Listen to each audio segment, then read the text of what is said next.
So I know it's like really early in the morning, like really, really early, like only 8:43 a.m., but I've always had this dream of being the voice of Disney. And what I've meant by that for forever is that I always wanted to be the voiceover guy in the DVDs and the theatrical promos for movies like Toy Story and Frozen. I always thought that would be the coolest thing in the world. Like, hear me out. This Disney DVD is enhanced with Disney's Fast Play. Your movie and a selection of bonus features will begin in a moment. To bypass Fast Play, select the main menu button at any time. Fast Play will begin in a moment, and then Tinkerbell just magically disappears. I always wanted to be the voice of Disney. And I know there's somebody out there saying, hey, Jonathan Clarke, you have the coolest announcing voice that I've ever heard in my life. Well, long story short, the official voice of Disney, Tom Kane, passed away a couple of days ago. He used to do the opening promos for these Disney movies at age 64 due to complications from a stroke, and it got me thinking about how I always had this dream of being a Marvel character or a Marvel writer or a Disney voiceover guy. And I would love the opportunity to have done that or been the voice of the monorail back in 1955.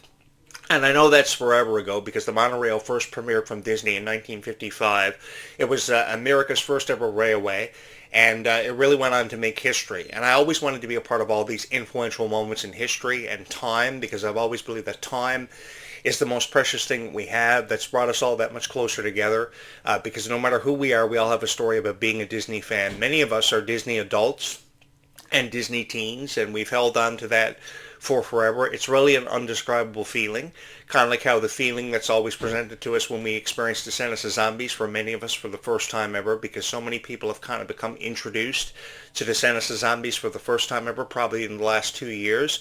The Rise of Red really turned a corner for the Descendants franchise because the Rise of Red brought characters and their stories to life that we had never seen or heard before, and they would go on to hold a very special place in our hearts.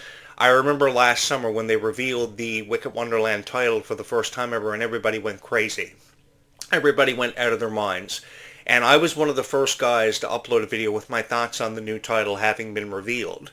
And here we are running it back again for you this morning because the new title of Zombies 5 has been released. It's called Secrets of the Sea. And I really think this is a beautiful title. This is really going to take the Zombies franchise to places it has never been. And if there ever was a reason for people like Freya and Malachi to be proud of their accomplishments, it is now. I think these moments are moments that we strive to get to in people's careers and entertainment because it is very difficult to get to that pivotal point. And many of your favorite zombie stars are getting to that point and having the chance to experience this whole new feeling and the chance to really share their story with far more people than ever before. You know, social media sometimes can be a very cruel place with some of the things that people say on here. There are a lot of things that should never have been said about Descendants of Zombies, and I kind of wanted to take that away. I wanted to remove the criticism out of any and all conversations about Descendants of Zombies because I knew there were people out there who loved it with all of their heart and who just wanted to be a part of something so special.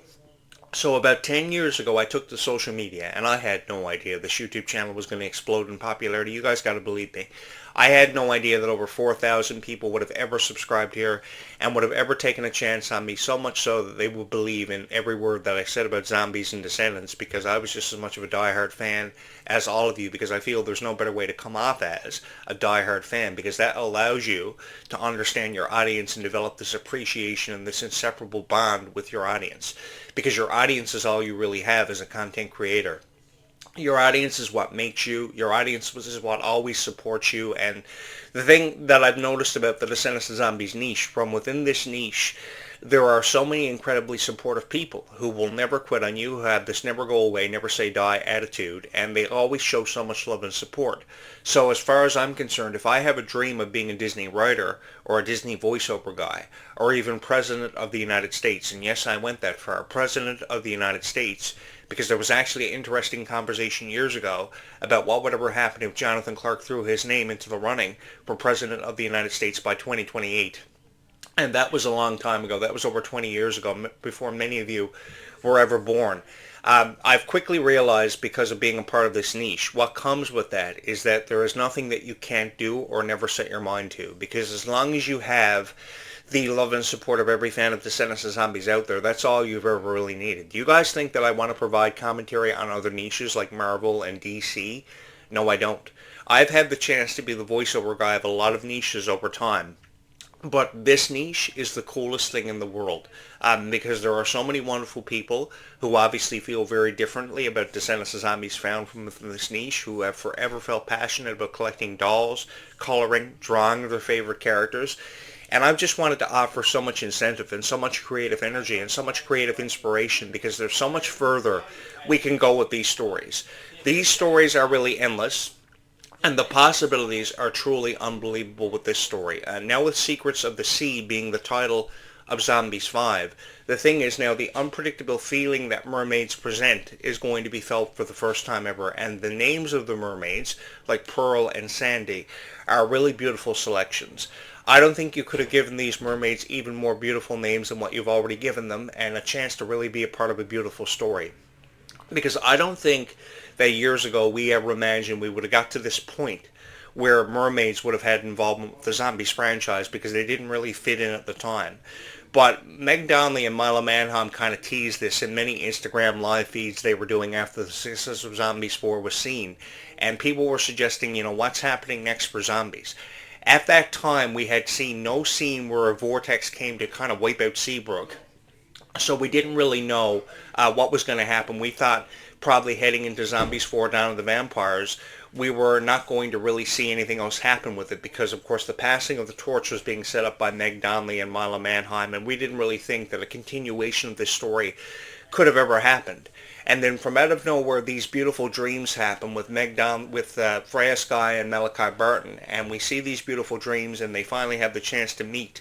I think that no matter who you are, we've all had dreams about meeting that special person that we could spend the rest of our lives with. And I think that this is really a mirror kind of feeling that the story between Freya Sky and Malachi Burton's characters, Victor and Nova, are presenting, is kind of how we felt about Zed and Addison's story. Because Zed and Addison's story held a very special place in our hearts for many years, for at least over 7 years. And I think what we're setting ourselves up to be a part of here now is a far more beautiful story than we ever thought possible, than we ever imagined. Because the respect is there for Freya Sky and Malachi Burton. The feeling is there for Freya Sky and Malachi Burton. Because the thing is, you notice in their actions all the time how they never say the words "I love you," because they can't. But they show it in their actions all the time. And that is something that I really appreciate about them. So if you want to go Zombies 5, Zombies 6, Zombies 7, Zombies 100, you can really go to Zombies 100. Because the universe of supernatural forces and characters are truly endless and very unpredictable on times. Like mermaids, I got to be honest with you guys. I'm really excited about mermaids, seeing their introduction into the Zombies franchise for the first time ever. Because maybe it's just me, but I've always believed that mermaids are such beautiful and innocent characters. I know that mermaids are going to play the roles of the villains in this movie, but innocency is something to be discovered about these mermaids, and everybody deserves a chance of being treated equal. So I think that if mermaids want a chance to be a part of our worlds and truly experience it for its true worth and find out what the human world is really like, then they should be welcome to do it. I've always dreamed of living in a universe where I could go to school with a zombie and, hang out with zombies, or believe that I had a chance of being beamed up in my mom's front yard by an alien mothership. Because I think that the more that you can make people believers in this kind of thing, that is really cool. You guys have no idea how many times I've gone out on my parents' front lawn in the middle of the night and tried to be beamed up by aliens, just kind of lied on the front lawn. And then Mom would open up the window telling me I was crazy, telling me to come inside. And I was like, Mom, close the windows and doors. I'm trying to get abducted by aliens, for God's sake. Now, while it may have never happened, and I may have believed more than ever that you could have been abducted by aliens at any given moment in your lifetime, the thing was, I believed in it just as much as what you guys did, which allowed me to bring all these wonderful videos to life. And I've really had the time of my life. I took myself up on the chance to move near a soda plantation and a chemical plant that could explode at any given moment. I talked about the chances of zombie apocalypses and alien invasions happening because I went to school for forever with people that I thought were aliens or may have been zombies or werewolves or vampires. I've had many encounters and many stories that I've often shared with you guys over the years. But again, that's what creates diversity about how people feel very differently about Descendants of Zombies and how it makes them feel that much closer to something special. And I think we've all experienced our feelings for Disney. We're either Disney teens or Disney adults. We're fans of Disney in some form or another. And I think that millions of people have the chance to experience this more than ever before because of Descendants of Zombies. And the statistics really speak volumes about how far these franchises have come. Over $1.1 billion of revenue has been created for zombies. Over 1.1 billion hours of view time has happened for Descendants of Zombies on streaming services such as Disney Plus. And it happens all the time because you believe in it. So if you're wondering if we're going to see a continuation of a story that once was, for sure we are. Because I think a story about two people seeing each other in a reoccurring dream is a beautiful way to set us up for something unpredictable and something so special to be a part of. Because no matter who we are, we all want to meet this one person that we probably have seen in a reoccurring dream. It's happened for me many times.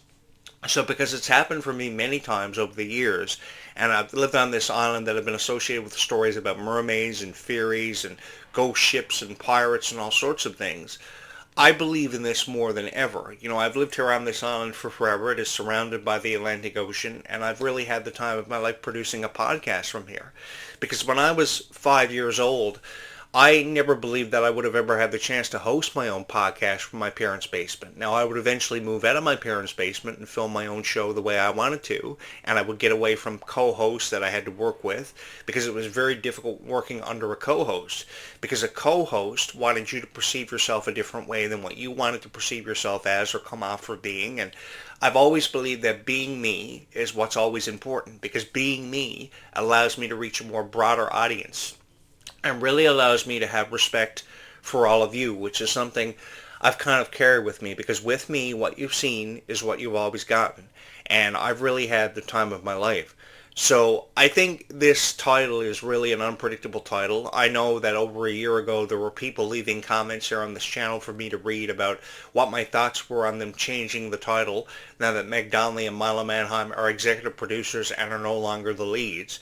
You know, I've thought about them changing the title entirely from zombies to something else, but I think it's really cool how they're going on with the zombies theme and really keeping this hope and this dream alive for everybody that zombies is going to become something special. It's won more awards, daytime Emmy awards, than ever before, and I think it has everything to do with how we've really believed in it. Every award that Zombies and Descendants could have been up for and been in a category 4 to compete for, they have.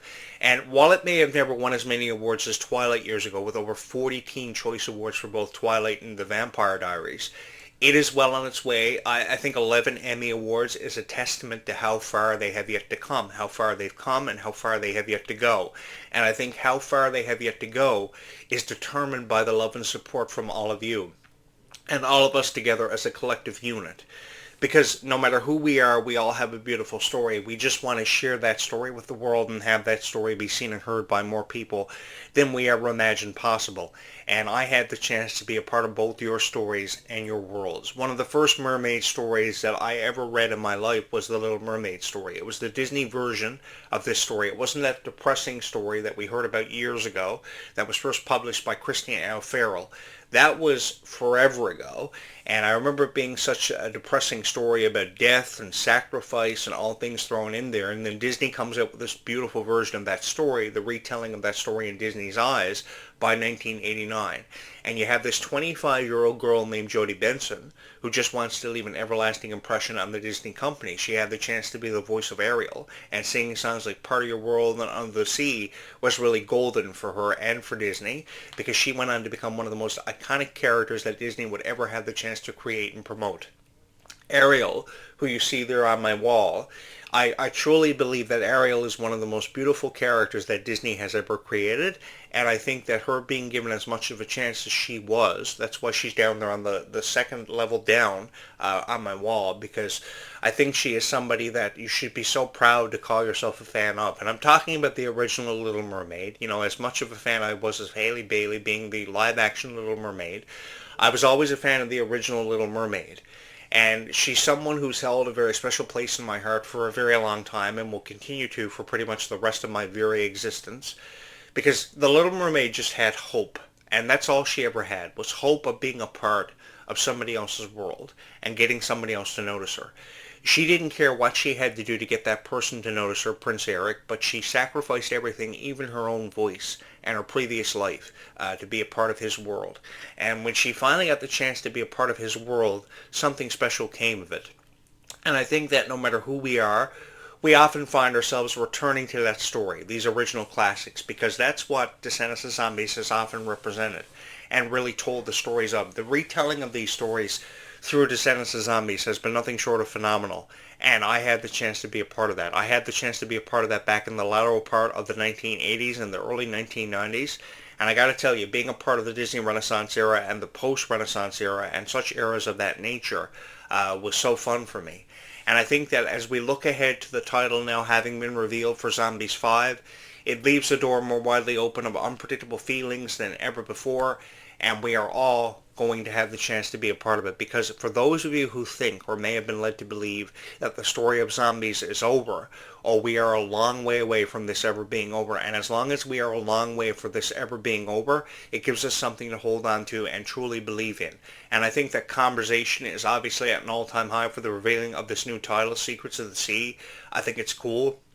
I think that The Little Mermaid 2's title was something similar. I think it was The Little Mermaid 2 Return to the Sea. So I think this Return to the Sea kind of theme, or Secrets of the Sea theme, has been really reoccurring for Disney, but I think that as it reoccurs, it presents a chance to experience this story in a whole new way. The characters obviously feel very stronger than ever before, and I think that them feeling strongly about, where this franchise is headed, being very unpredictable because nobody seems to know what the future has in store, it gives us something to be really excited about. And I know there are people out there that will often upload these AI videos and these fake teaser trailers discussing the title having been revealed, about how, oh my god, Meg Donnelly and Milo Manheim just revealed the title, where are we going from here? The answer to that question is nobody really knows. Nobody ever knew what was inside of that vortex. I think mermaids and pirates and sirens were just speculation on the part of fans. But what made the prediction so special is that's what you believed. That's what you believed. And no critic should have ever had the right to try to take that away from you, which many people tried to do. But because you held on to the belief that mermaids were coming in zombies and they were going to happen, and they were going to be an influential aerial force, they indeed are going to be an influential aerial force that we are all going to be a part of. And I think that them describing this as the greatest threat that Seabrook has ever faced really just, leaves the door and windows more endless possibilities more widely open than ever before. I think the costumes for both the mermaids and the vampires in this movie, just really quickly here, in the final few moments that I have here this morning before I come back tonight, are really beautifully updated. I think the costume updates for the vampires, the red-themed costumes, make them look stronger, and I think the strength for the mermaids with the name changes and the costume updates for them for the first time ever, that's really, really cool. I know that a lot of people have criticized Freya Sky's choice for her costume, but the thing is, updating Freya, I think, is really a coming-of-an-age moment and a time for us all to experience. And for those of you who are diehard supporters and lovers of Freya's music and her content, I think you will find time in really appreciating this new wardrobe update, these costume changes, and really a coming-of-age moment for Freya that we are all about to be a part of. And I think this love story going far more deeper than we ever anticipated for Freya and Malachi is going to be something really special for us all to be a part of and really cherish. Because these moments will never last for forever, so these moments are special moments that we should never ever forget. But just because they will never last for forever doesn't mean that we can never ever forget them. Because the thing is, guys, as long as Descendants of Zombies holds a special place in your heart and goes on to achieve so much recognition and rarity, that's what makes this whole experience and this time in our lives so special, just to have the chance to experience them together. And we've been on this incredible journey for what really feels like a lifetime, really an eternity, and I felt so special to be a part of it with all of you. So if you have not subscribed here, you're probably going to want to go ahead and get that out of the way right now, because we have so much to get into and so much to discuss in the summers of 2026 and 2027, because the summers of 2026 and 2027 are going to be huge. In the summer of 2026, we have Descendants 5 and Camp Rock 3, and looking ahead to the summer of 2027, we have Zombies 5. And I'm really excited to be a part of that with all of you, so don't forget to hit the subscribe button, hit the like button, and get in on these wonderful conversations that we have here all the time. Hi, for those of you new here, my name is Jonathan Clarke, and I am a self-professed biggest Disney fan of all time, and I would love for you to be a part of my conversations and my story, just as you allowed me to be a part of both your worlds and your stories. I will have more to say on this title upcoming tonight in a podcast that I hope you will join me for. Until then, I'm going to go ahead and throw this video up in my archives and just hope for the better that somebody is going to subscribe because they think this YouTube channel is the coolest thing they've ever watched. Congratulations to Meg Donnelly and Milo Manheim for landing executive production roles, and congratulations to the cast of Zombies 5. You guys deserve these moments you are living through and currently experiencing, because these moments are truly special ones that we're all sharing in together. Thank you so much from wherever you hear my voice and are watching this video this morning for always being incredibly supportive of me and Descendants and Zombies, and thank you as always from my heart to yours for having watched these videos.